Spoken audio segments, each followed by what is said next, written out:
2024 के चुनावों से पहले देश में प्रधानमंत्री मोदी की मुश्किलें बढ़ रही हैं। विपक्षी दलों के साथ साथ उनकी अपनी पार्टी के नेता भी उनके लिए मुश्किल खड़ी कर रहे हैं। वरुण गांधी के लगातार आ रहे ट्वीट्स तो ये बताते हैं कि वो किस तरह से सरकार को ही कटघरे में खड़ा करते हैं। बार बार आ रहे ट्वीट्स पर कई बार विपक्षी पार्टियां भी उसका फायदा उठाती हैं। बेतुकी बयानबाजी से पीएम मोदी की मुश्किलें बढ़ रही हैं। अपनी ही पार्टी के नेताओं को वो नसीहत भी दे चुके हैं। दिल्ली में पार्टी की बैठक में उन्होंने नसीहत दी थी कि फिल्मों को लेकर बेतुकी बयानबाजी, गैर जिम्मेदाराना बयानबाजी नेता ना करें, लेकिन उनकी पार्टी के नेता हैं कि मानने को तैयार नहीं, सुनने को तैयार नहीं। हर बात में हिंदू मुसलमान करने वाले नेता भी अब पीएम मोदी की मुश्किलों को कम नहीं कर रहे हैं। एक तरफ प्रधानमंत्री मोदी मुसलमानों के साथ अच्छे व्यवहार की बात करते हैं तो नेता अलग बयान देते हैं। बेरोजगारी बढ़ रही है, महंगाई बढ़ रही है। ऐसे में मोदी सरकार की दुविधा यह है कि आखिर 2024 में किस वादे को भुनाएं। बोलता हिंदुस्तान पे मैं हूं आपके साथ फिर शाकिर अली बेग। 2014 के बाद से अलग अलग नाम से पीएम मोदी ने कई ऐसी योजनाएं शुरू की जिसका नतीजा 2023 तक भी लोगों को नहीं मिल पाया। कहने को तो ये उस वक्त मास्टर स्ट्रोक कहा गया, लेकिन सिर्फ मीडिया की स्क्रीन तक ही इसका असर हुआ। जमीन पर ज्यादा असर इसका दिखाई नहीं दिया। ज्यादातर योजनाएं दम तोड़ती हुई नजर आई। मुद्रा योजना, जनधन योजना, उज्ज्वला योजना, बेटी बचाओ बेटी पढ़ाओ से लेकर स्मार्ट सिटी तक कल्पना मात्र ही रह गए।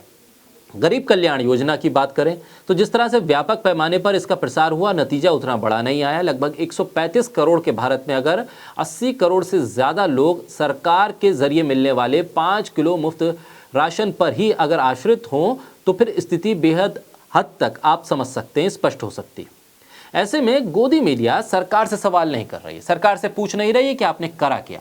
विपक्ष से पूछ रही है कि आप सियासत क्यों करते हैं, आप रैली क्यों निकालते हैं, आपको चुनावों की जल्दी क्यों है।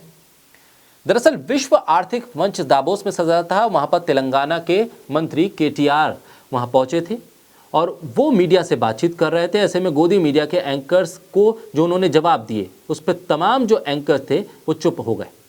राहुल कंवल हो या नविका कुमार, उनको ये याद आ गया कि विपक्ष देश का ना तो खामोश है और ना ही अज्ञानी।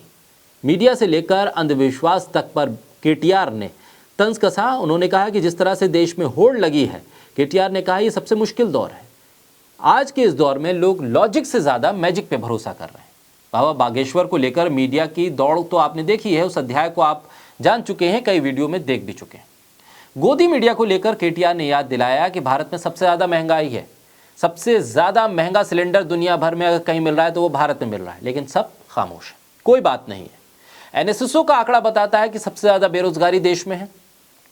आंकड़े ये भी बताते हैं कि पिछले 30 साल की सबसे ज़्यादा महंगाई इस वक्त देश में है। रुपए की कीमत सबसे ज़्यादा कम है डॉलर के मुकाबले।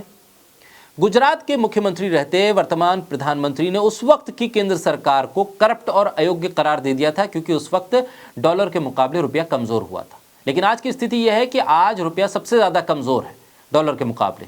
ऐसे में पीएम मोदी अपना आकलन कैसे करेंगे? केटीआर ने बड़ा सवाल गोदी मीडिया के सामने रखा, जिस पर गोदी मीडिया चुप रहा।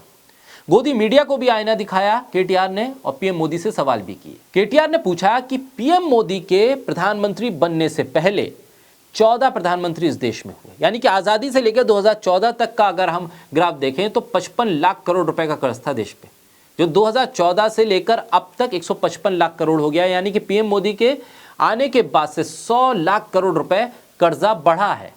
ऐसे में क्या ऐसा सरकार ने किया है कि 100 लाख करोड़ रुपए का कर्ज हो गया? देश के हर नागरिक के ऊपर किस तरह से कर्ज का बोझ बढ़ा है? केटीआर ने सवाल किया कि आखिर इस पर गोदी मीडिया चुप क्यों रहता है। इन तमाम सवालों के ऊपर गोदी मीडिया की चुप्पी ये बताने के लिए काफी है कि अब सरकार का प्रोपेगेंडा चलाने का एजेंडा ज्यादा दिन नहीं चलने वाला, क्योंकि उन एंकर्स के पास, गोदी मीडिया के पास कोई जवाब नहीं है। पत्रकारिता के नाम पर सरकार की जगह विपक्ष से सवाल पूछने वाले मीडिया को अब तो कुछ शर्म आनी चाहिए, क्योंकि जो तमाम ज्वलंत मुद्दे हैं उन पर बात न कर कर किसी बाबा के चमत्कार पर लाइव टेलीकास्ट करना या बाबा के चमत्कार को सही या गलत साबित करने में मीडिया अपना पूरा वक्त लगा दे रहा है। तमाम एंकर्स पूरी एनर्जी लगा दे रहे हैं, लेकिन देश के आम लोगों के सवाल पर अब तक कोई बड़ी बहस होती हुई क्यों नहीं दिख रही है? सरकार से सवाल करता हुआ कोई एंकर या कोई पत्रकार दिखाई क्यों नहीं दे रहा है? सिर्फ और सिर्फ सरकार की भाषा बोलना ही क्या पत्रकारिता रह गया है? ऐसे में केटीआर ने जिस तरह से दावोस में गोदी मीडिया के एंकर्स को जवाब दिया है, साफ है कि मीडिया का ये रवैया अब चलने वाला नहीं।